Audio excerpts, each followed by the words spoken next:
Hey, I'm going to walk you through the 6 engines of the Knots firmware for the Music Thing workshop system and look at some of the interesting patching ideas that are available to it. It is a 6-engine oscillator following on from, kind of similar to how braids and plates works from Mutable Instruments. There are 6 engines here that I built doing kind of engines that I wanted to use, and we're just going to run through some of the sounds. Okay, so general overview. This sets the pitch. So engine number 1 is running, which is basically the saw wave. You can hear it now. It goes from 10 hertz all the way up to 10 kilohertz with some anti-aliasing to try and keep the high frequencies reasonable. We have the X and Y parameter knobs. So these are set as 2 parameters per engine, different parameters. So if we do this, it starts to detune a little bit, and if we do this, it starts to change the pan. So you can see 2 outputs, so the output 1 and 2.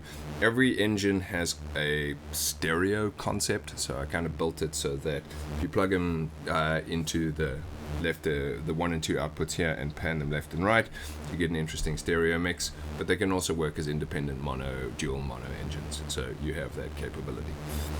Alrighty, so here you can hear, this is the detune of this engine, and then I take it back, detune goes away. This is the panning, so if I keep it panned, you now have a nice big super saw sound. Move it back, it goes back to the middle. Okay, there is a Z switch. The Z switch is a alt mode, so if I push it up, it's a different sound. Each engine has its own alt mode. What it's doing here is kind of like a triangle saw, so if we dial everything back, it's sort of a little bit more triangular-ish. If you look at it on an oscilloscope, it's not really a triangle, it looks like a cone head, but it is a softer sound, which was really the intention. And here we go back to that. To change to a different engine, you press the down knob, and so that will cycle through the different engines.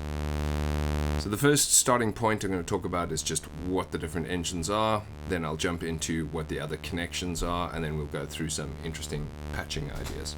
So engine number 1, as I said, is a super saw. So you have 7 saw waves panned across the frequency range. So we'll start by just detuning, so you can hear them as I turn up the Y, it increases the amount of detune. It's now starting to detune, so all the oscillators are detuned. In the documentation I talk about what the actual detuning process is, and then it also has panning, so as I turn up X will change the panning.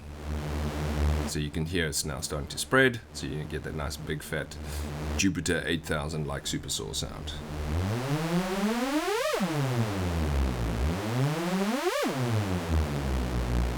Fun to play with the tuning on that. Yeah, let's dial that back. Alt mode is triangle for the same thing, so if we just turn it up, it's just a triangle, so it's a softer version of it, but it is kind of a super triangle. Super triangle, defending crime in many geometric issues. Geometric areas? Super hero to fight geometry.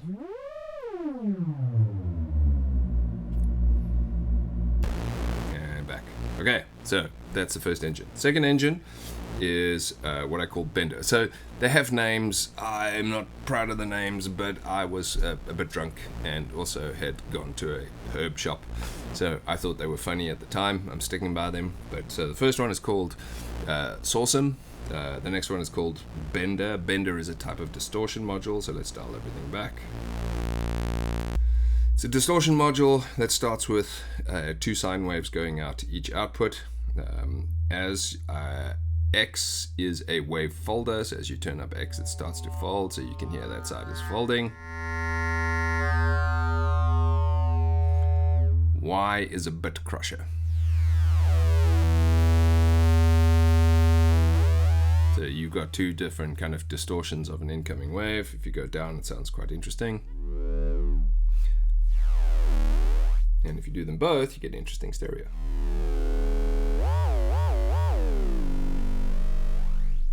Alt mode, I add an extra bit crusher after the wave folder and an extra wave folder after the bit crusher. So it gets a bit wild, but I like it. So as we turn it up a bit.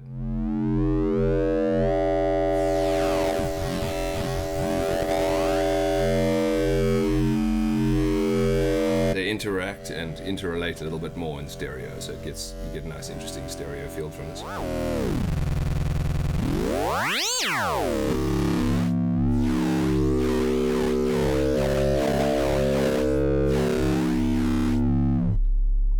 Alright. Next mode is a wavetable synth, which I call floatable. It is one wavetable. If you go actually onto the repo, I have a wavetable builder because it's C++ headers that you need to have, but I build a little web interface that takes the Adventure Kit waveforms and gives you an interface to go and build your own wavetables. There's one wavetable. The X is interpolated position through it, so it's 16 single waves, 256 samples per wave, and you can move your way through on X. Y is the same interpolation going through the same wave, but you just get it at a different point. So you can get interesting stereo views about it. When you cross, you're going to have the same sound, so it goes to mono as we move.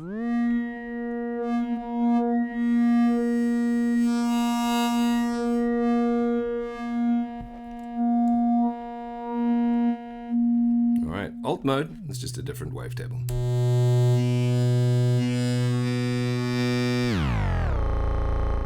I like it when it's down low. It gets a nice buzzy sound. It's 256 samples, so it's not super clear. Like, it's not one of these fancy new wavetable oscillators. Nice and gritty, which I like about it. Alrighty, so that is floatable.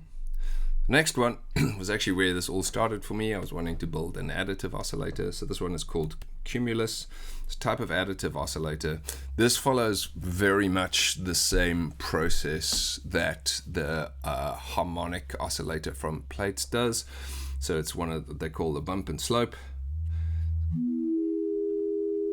So in the middle you have a kind of, this is sort of your standard saw. It's 16 partials, and this allows you to set which partial is the bump in the middle. So this is the bump. It just kind of sweeps from partial 0 to partial 16, and this kind of sets the slope of the sample. So on full counterclockwise, it's almost one partial, sometimes two, depending on where you are. So as you sweep through, you hear that kind of those little stepping sounds as the different partials come up in volume and go down again.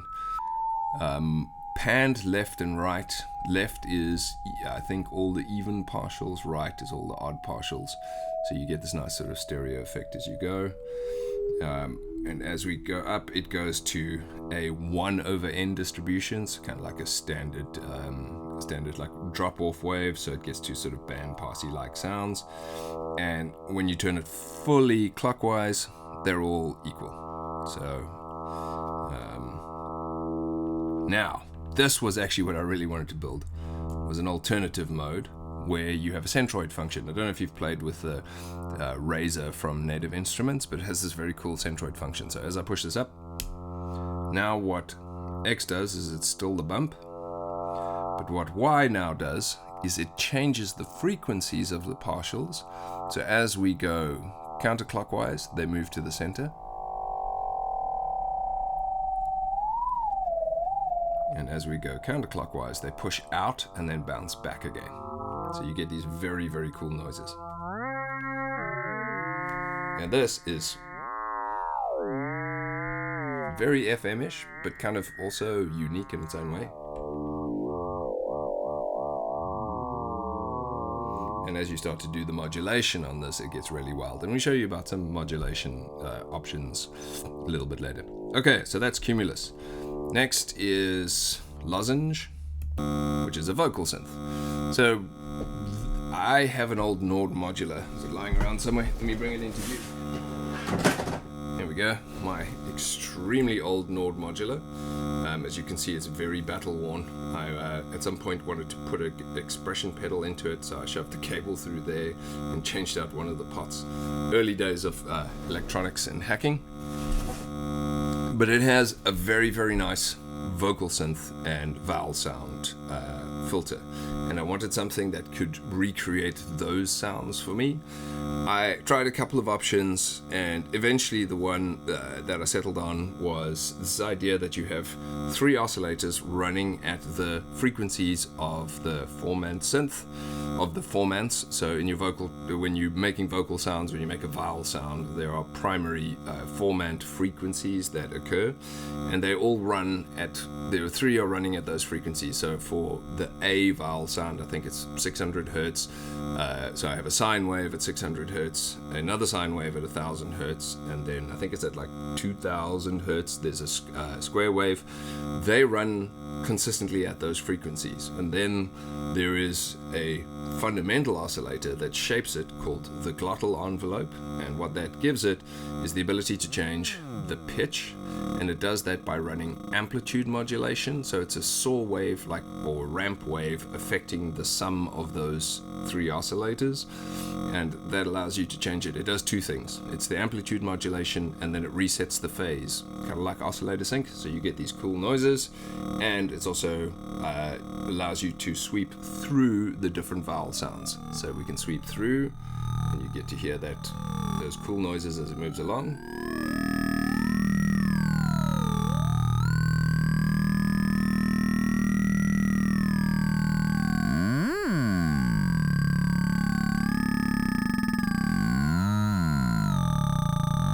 So the panned left and right is going from A, I think, to E, to like an I, Y, then an O, then a U, and the other one is just reversing it. So you get this kind of like cool stereo width. So in the middle, they're the same vowel, but as you move to either side, they start to change.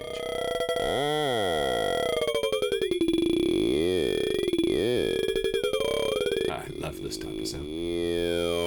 Then alt mode is just, instead of being the bass frequencies 1, 2, and 3, I take 2, 3, and 4. So it is a much higher frequency sound in terms of the actual vowel. So it creates a thinner, more hollow version of it.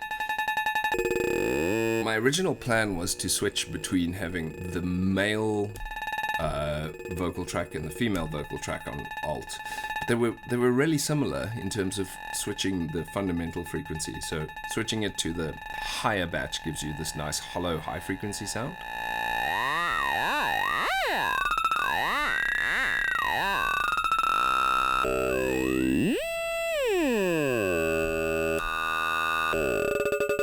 Alrighty, and then the final one is the noise engine. So the noise engine starts out as 2 sine waves.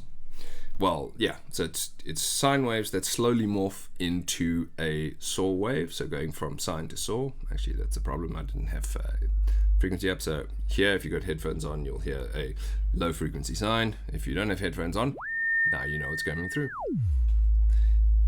What it does in normal mode is slowly morphs from a sine wave into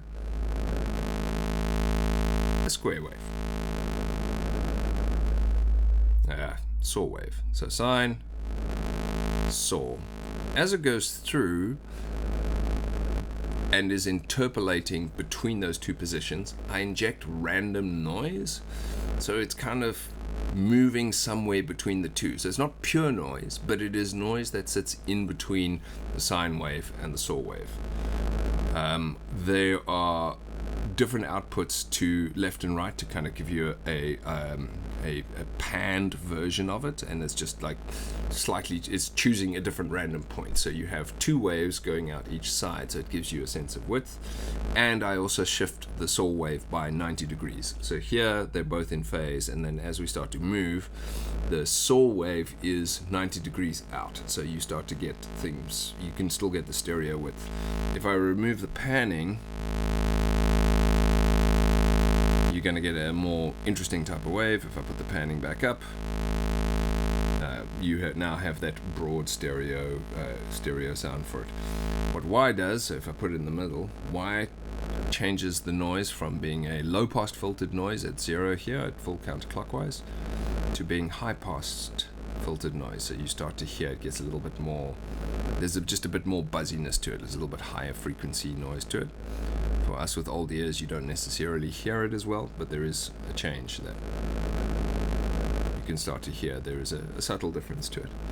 Alt mode is randomly changing. So the change goes from full sine wave to full square at the end of a cycle. So it's basically kind of jumping in a binary fashion between the saw wave and the sine wave and the saw wave.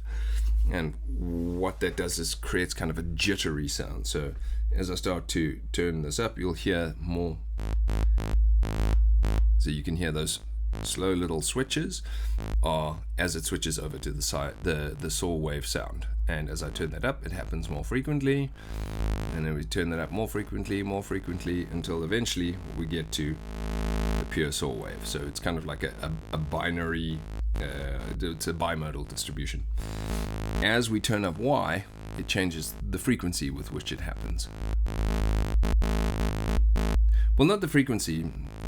The frequency remains the same. What it's actually doing is it stays on one or the other for longer. So here, if we keep it at that value, it is still mostly sine, but how long it is held for is set by Y. So as I increase Y, you'll see it doesn't stay as long and sounds a little bit more jittery.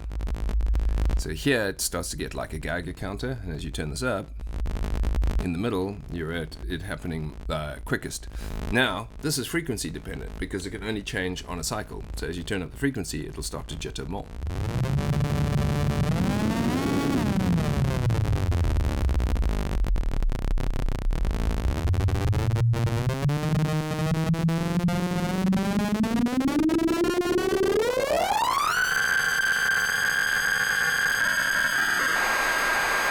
And at high frequency, you get a kind of noise, and then it will go from sine wave, still a little bit of jitter, because I haven't set it to be absolutely perfect at 0x.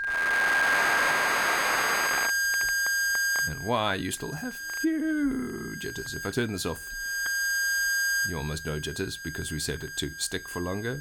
If I turn it up again, you'll get a little bit of jitter, because I didn't clamp it at the end, so I wanted to keep a little bit there.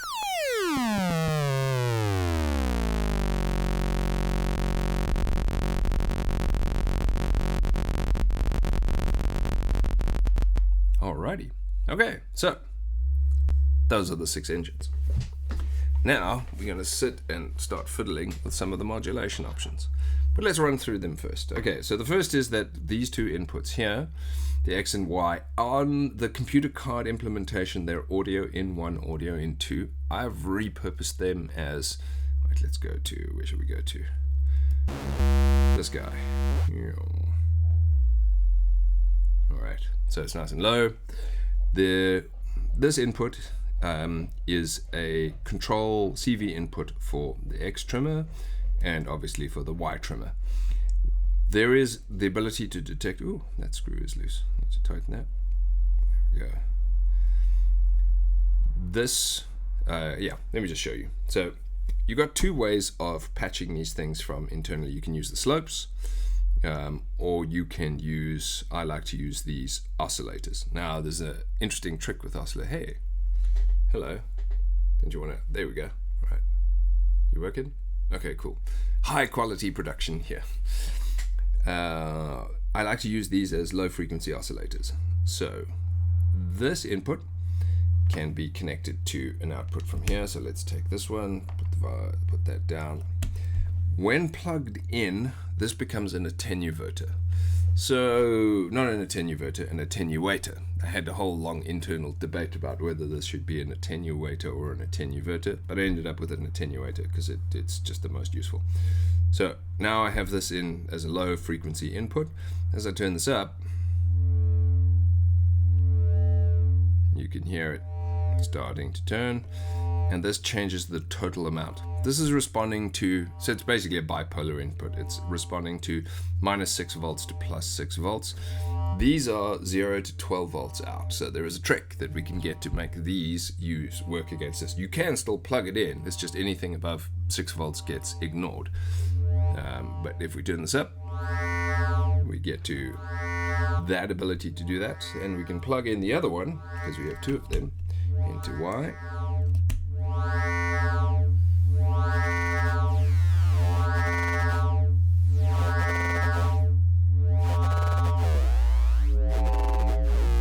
And we can make them faster.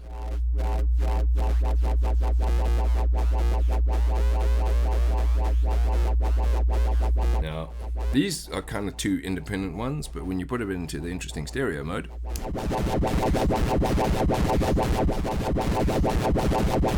we start to get nice sounds. And let's try this across the different engines.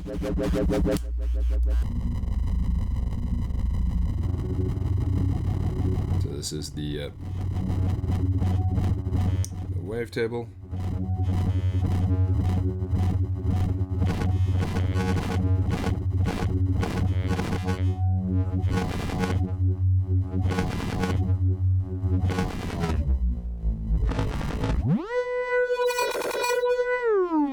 Alrighty, so modulation.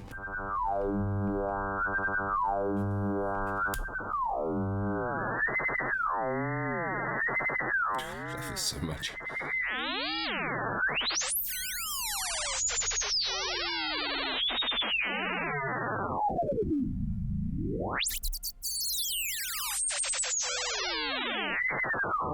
And that's just patching those two. There's a whole bunch of interesting patching that we can get to. Alrighty. Next input.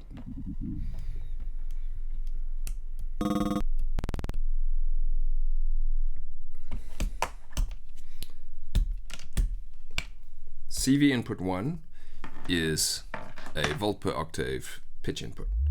So if we bring that here, taking this out straight into there, pitching it. It runs at control rate, and the fastest you can get is about 1 kilohertz or 1000 hertz. So I can get to sort of FM-ish, but past a certain point it stops changing the sound. So there, it's what it's gonna do.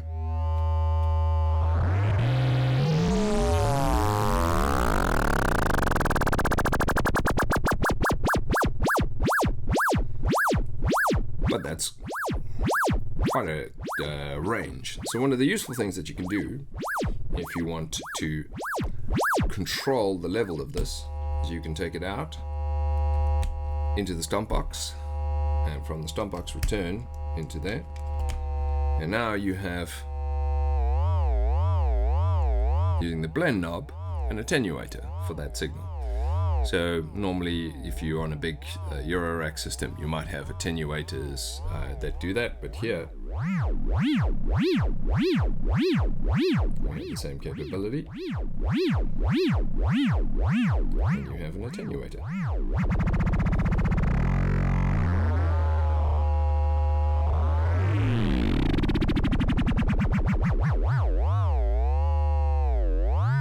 Alrighty. This input is a VCA. This becomes very useful, mostly very useful with MIDI, but I can show you how it works. We can take an output from slopes, let's put it into that mode, so it's doing a kind of blip down, and plug it in, turn these up so we've got a little bit of noise, so people on headphones or, well, people on their phones can hear this. Here we go. So it's now a VCA. This ring modulator is also a VCA, but I really like ring modulators, so we're going to keep it. There we go.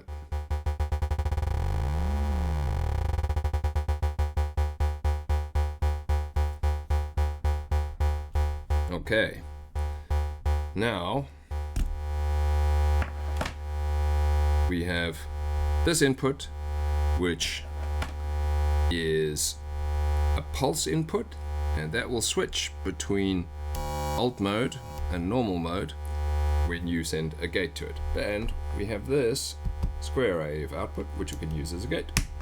We go here.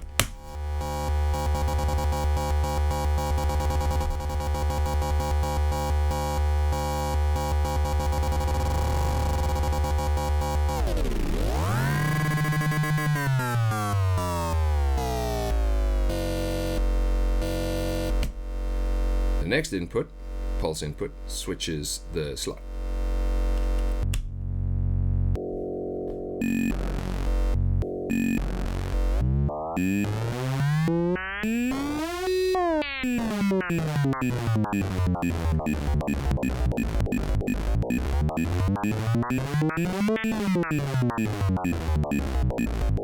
Alrighty.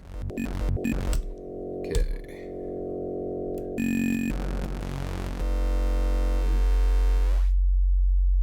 Now we need to start looking at the MIDI input. So for that, I'm going to need my USB cable. So let's go here. And I need to plug in to this computer here. I think one of the things is I might actually have to reboot, restart. Oh no, another hair. That's it, I'm firing my dog. Oh, you can hear that noise. Now, that noise is coming from the fact that I've plugged in the USB port. But, give me a moment, let me show you this trick. Alright, so let's grab here. So, this thing is a ground loop oscillator. I think it's a type of inductor that sits in here, and it effectively just DC couples things, and it makes it sound much better. So if I plug this in, here is with the noise, so you can hear that, and here is without the noise. Super handy to have one of these. I think I bought this off Temu, whatever that is. Don't know if that's useful information. It says design on it, which doesn't really help me. Is that the name of the product? It's the name of the company that sold it, but I have this and it works well. The other thing that, since I'm doing shilling for people I don't know, is these. So I don't like stackable cables because I feel like if I'm plugging a stackable cable in here, it feels precarious, because now what we're starting to do is create a lever that can break the jacks. But this thing has a cable, jack, and an input, and one of these. So it is effectively a stackable cable. What these two things are doing is what a stackable cable is. You've just put a stackable cable with an extra cable in it to move it apart. So I find these things super useful for, especially in the music thing board, because it has this very nice, I don't know, implementation. It feels less precarious to me. Okay, USB. Let me turn this off. Turn this back on.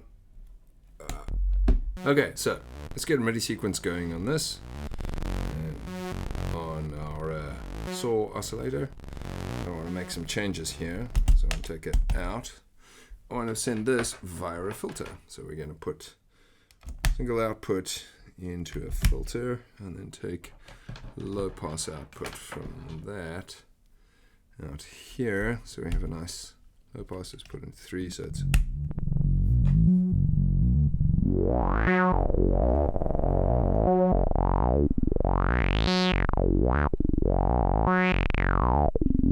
Alright, so here we have a MIDI sequence running on this, and the input here coming in via this. So you'll see it as labeled as MTWS as the MIDI interface, and it's hard coded to channel 1. If you're feeling adventurous, you could probably code it out in a different way, but this worked with regards to my workflow. So I have MIDI channel 1, and we can do we can send a MIDI sequence. But the MIDI sequence right now has no gating, so if you hear, it's effectively just running at full.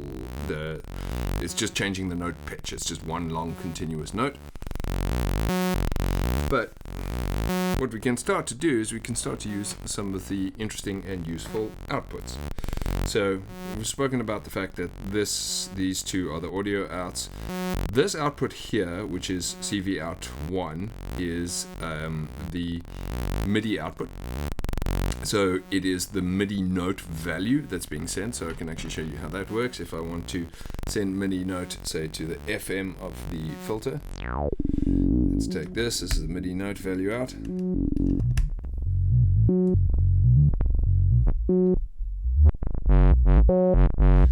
So that is now the MIDI note basically also going here. So the note is tracking. So if it's the filter cutoff position is being set by the FM input to the note value.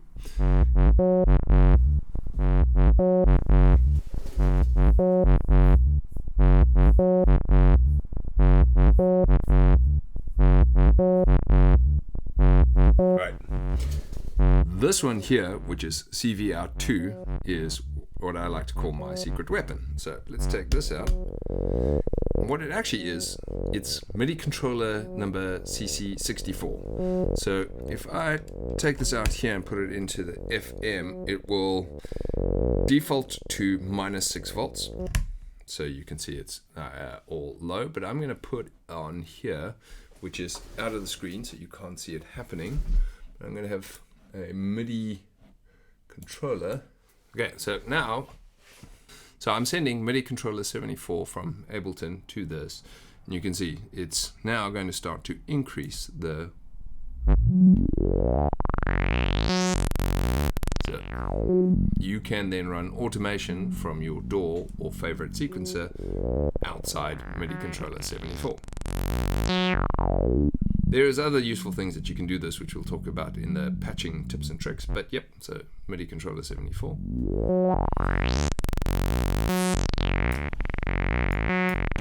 Let's see if we can set an LFO on it. There we go. So that is a MIDI control LFO that can do other things, that can be used to do other things inside the workshop system. So there's that output. We have these two outputs here as well. So this output is the MIDI gate. So let's unplug this. For the MIDI gate, we can plug the MIDI gate straight out into the VCA in, and you'll hear suddenly we get the gates.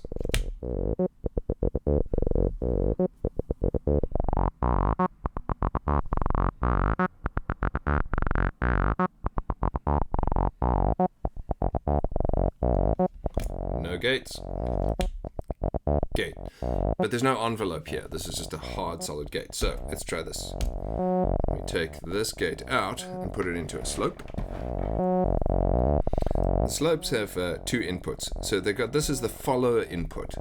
And what this does is it means the slope is going to follow, it's a slew rate limiter that attempts to follow what you put in here. So if I send this gate out there, you will start to see that it starts to now create the lights are flashing as it follows. And we change this as the speed at how quickly it follows the input. And this is slightly slower. If you have a maths, a make noise maths, this is very similar to how the make noise maths is operating. And let's take that output and put it into the VCA in. So now it doesn't have the same solid gates like it does earlier. We can make it tighter, but we can add more of a release envelope to it. And if we do this, we have a attack release envelope.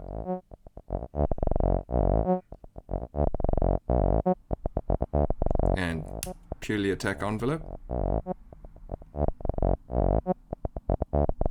Or purely decay. Sorry, not attack release, attack decay envelope. And I can use my handy double patcher and take the output from there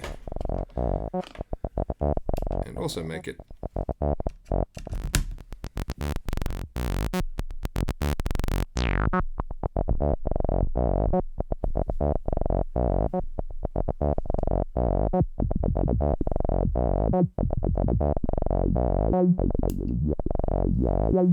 there we go, that's a nice sound.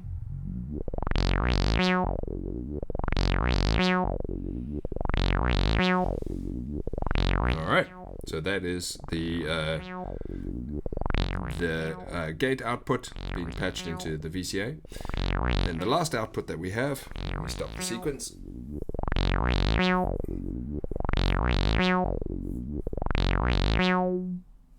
So sequence is stopped. Take that out to get us back to the audio out. This last output here is a clock output. So what the clock output is doing is it's running built-in clock, or it can be for a MIDI clock. Oh, want that still. So let's take this clock output and let's see what we've got here. We're going to put this clock output onto the into here to give us kind of a looping clock. So it is either internal, or if there's MIDI clock coming in, it is clock divisions based on that. So if it's the internal clock, it's running between 20 beats per second, 20 beats per minute, and 1,000 beats per minute. And in clock mode, it goes from dividing the standard ppm, 24 ppm, ppqn, parts per quarter note clock, pulses per quarter note clock, it divides it by up to 24, so you get just the quarter note pulse. But let's see what we have here. Let's take that output and say put it onto here to the FM in.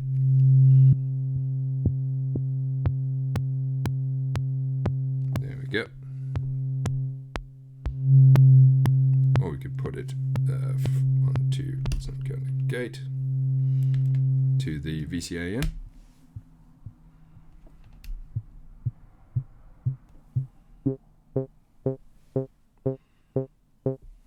So it's just a pulse.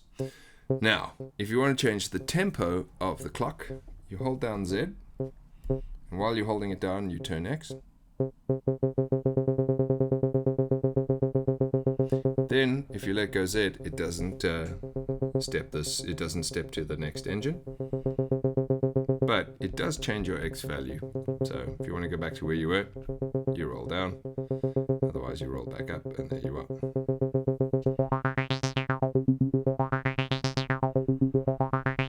And it gives you nice ability to do rhythmic things. And if you're playing a sequence, it'll actually run with the tempo of the input. Now,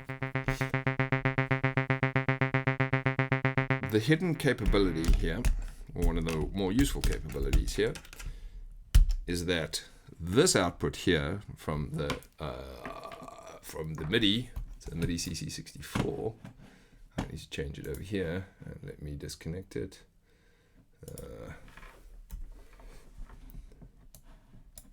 Right, so this is sending up my handy -6 volts.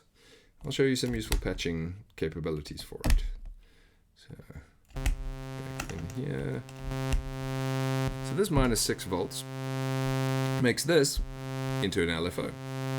So if I take the output from here, not too much, into there, route it back out again into there.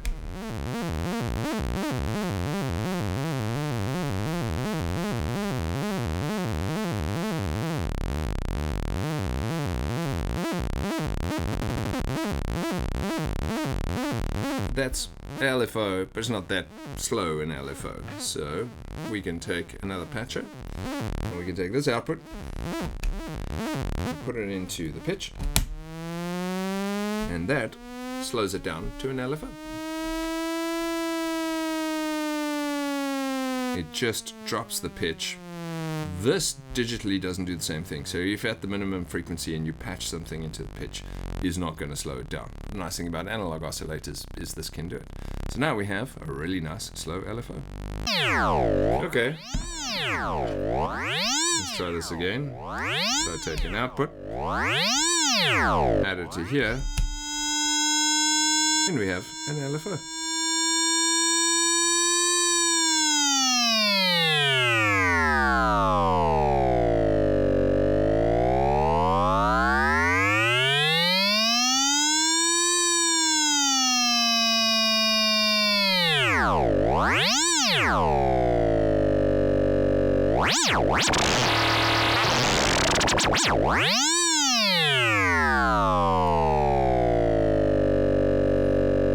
This output is also super useful if you route it into a slope.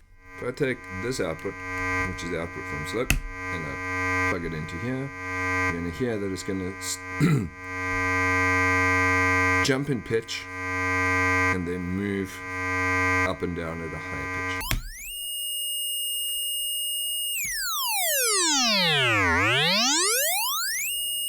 But it reaches a point there at the upper end where a lot of the frequencies, or a lot of the volts above the signal, above 6 volts, is being ignored. But now if I want that to go lower, I just patch this output. Oh, I didn't need another cable. Patch this output into here.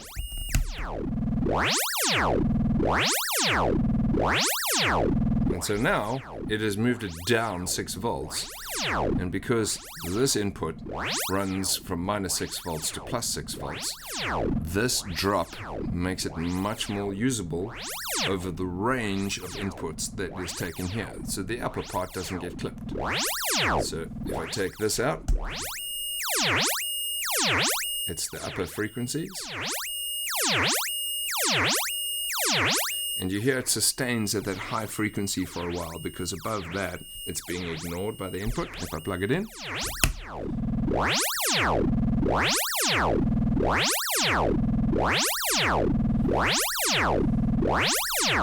we have something better.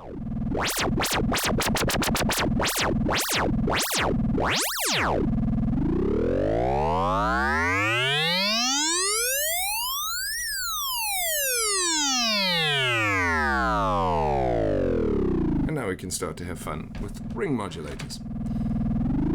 So let's take this guy out into here, multiply that by a fast sine wave, take that output to here,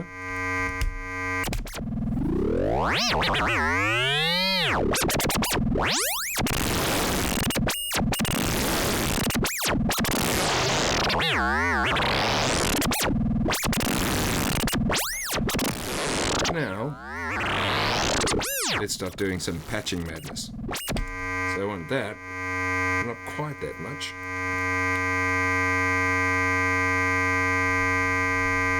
Go into here. And to there.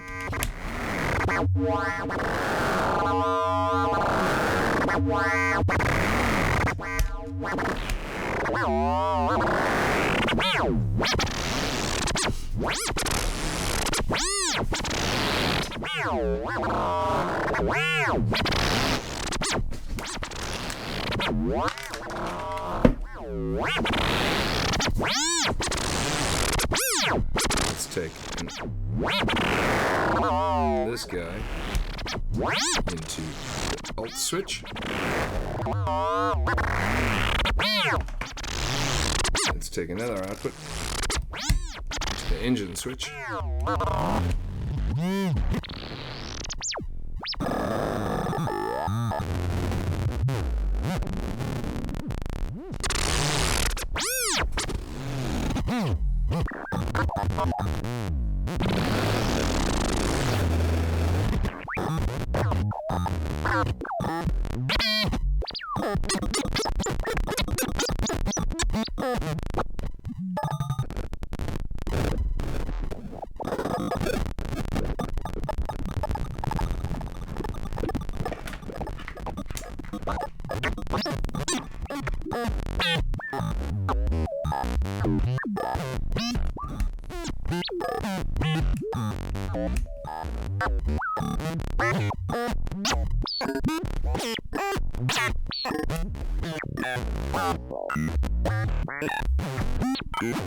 There we go.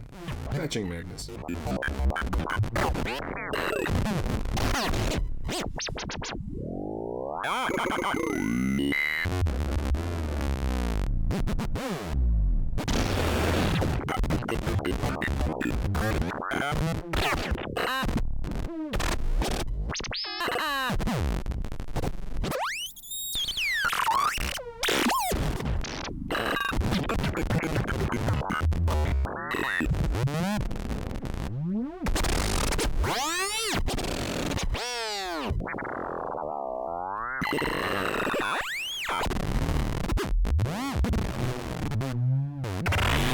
And that is why this is the coolest synthesizer box ever made. Patch it, bend it, Integrate it, and you will get cool noises.